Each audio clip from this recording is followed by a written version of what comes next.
Il n'y a plus rien entre vous? Plus aucune connexion ou communication? Vous ne vous supportez plus? Vous êtes malheureux? Les conflits sont devenus permanents? Vous n'avez plus confiance? Ou c'est votre sexualité qui est au point mort? Si vous regardez cette vidéo, c'est peut-être que votre couple va mal, que vous souffrez ou que vous êtes épuisé, lassé, mais que vous hésitez encore entre rester ou partir. Dans cette vidéo, je vous pose 7 questions pour vous aider à savoir si c'est encore réparable ou non. Donc pour ceux qui ne me connaissent pas encore, je me présente, je suis Ghislaine Meyer, conseillère conjugale, familiale et relationnelle. Ma mission, c'est de transmettre toute mon expérience de femme et de thérapeute à toutes les personnes en recherche et curieuses d'aller mieux dans leur relation pour retrouver la joie de vivre et le bonheur d'aimer. C'est parti pour les questions. Première question.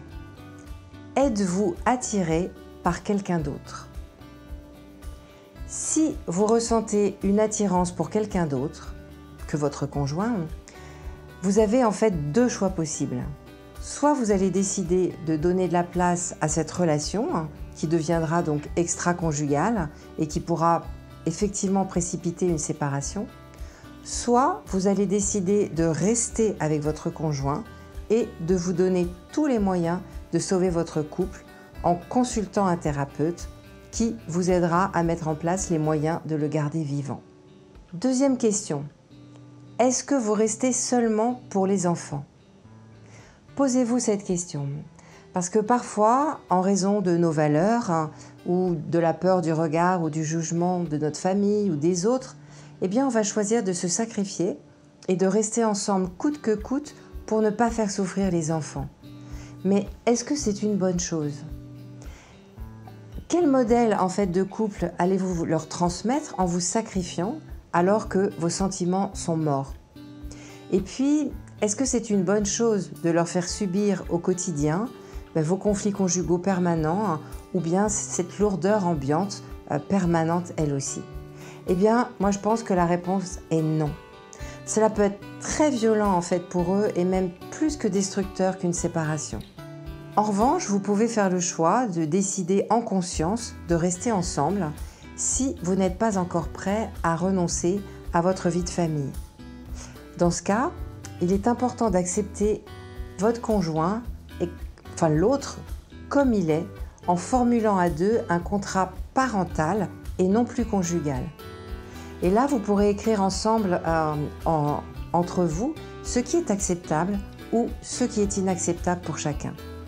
Troisième question, vos conflits sont-ils récurrents, toujours dans les mêmes domaines?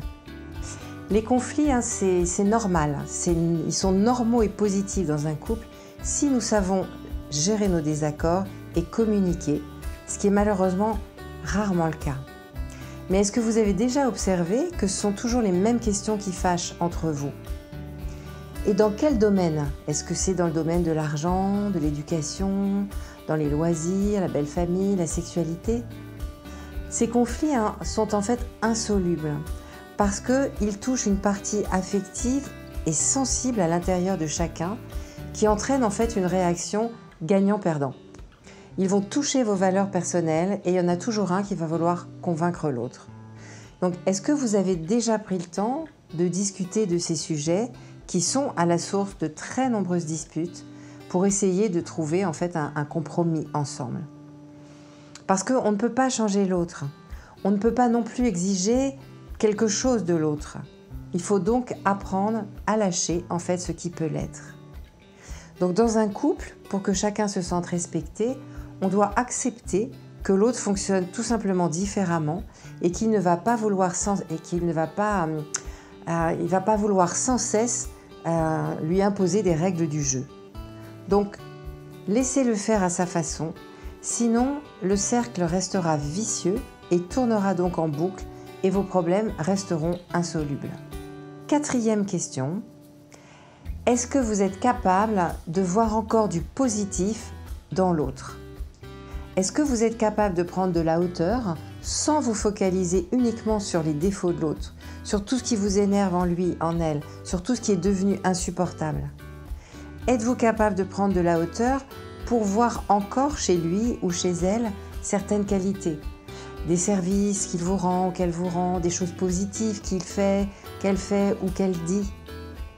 Et êtes-vous capable de vous nourrir encore de bons souvenirs que vous avez vécus ensemble et de les faire ressurgir avec nostalgie et tendresse? Parce que quand on est capable de tout ça, eh bien rien n'est encore perdu. Vous pouvez tout à fait redynamiser votre amour et ou vous faire aider pour cela.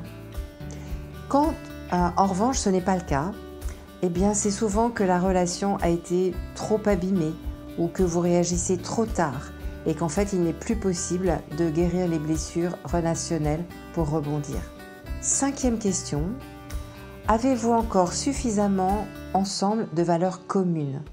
Est-ce que vous êtes encore sur la même longueur d'onde? Est-ce que vous regardez encore dans la même direction?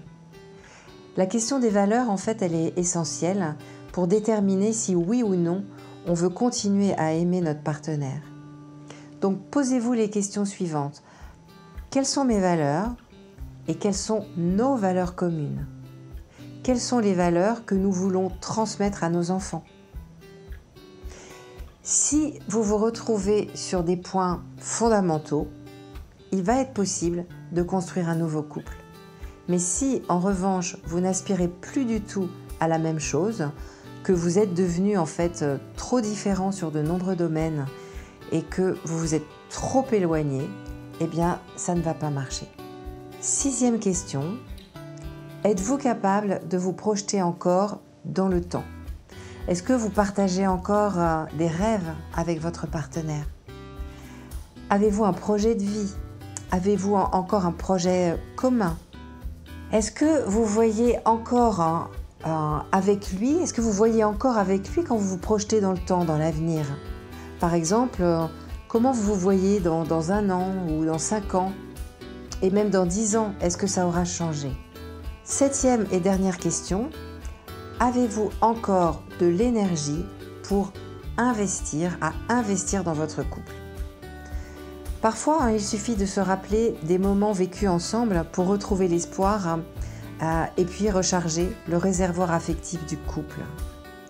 Donc aujourd'hui, vous n'êtes plus ni comblé ni aligné dans votre couple et vous avez mis en fait le focus sur tout ce qui n'allait pas entre vous, sur tout ce qui vous énerve, tout ce qui vous pèse, tout ce qui vous manque.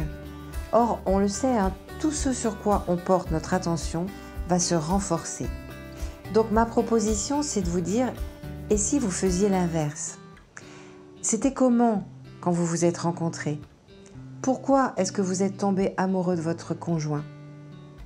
Et êtes-vous capable d'investir du temps, de l'énergie, de l'argent aussi, et de l'amour, s'il en reste dans votre couple?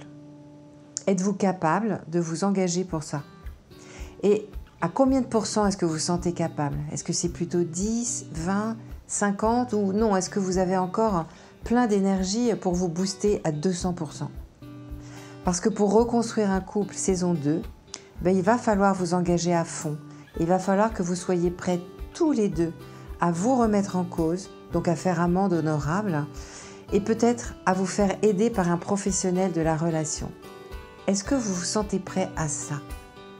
Parce que si ça n'est pas le cas, eh bien effectivement, la séparation n'est pas loin. Donc, j'espère vraiment que ces 7 questions que je vous ai posées vous ont permis d'avancer dans votre réflexion pour prendre la grande décision de rester ou de partir. Mais si c'est encore trop flou pour vous, eh bien encore une fois, vraiment consultez. J'espère que cette vidéo vous a intéressé et aidé. N'hésitez pas à cliquer sur j'aime si c'est le cas et à la partager avec d'autres personnes ou d'autres couples qu'elle pourrait aider également. Et puis, merci d'avoir regardé cette vidéo et merci de votre confiance. Je vous dis à bientôt.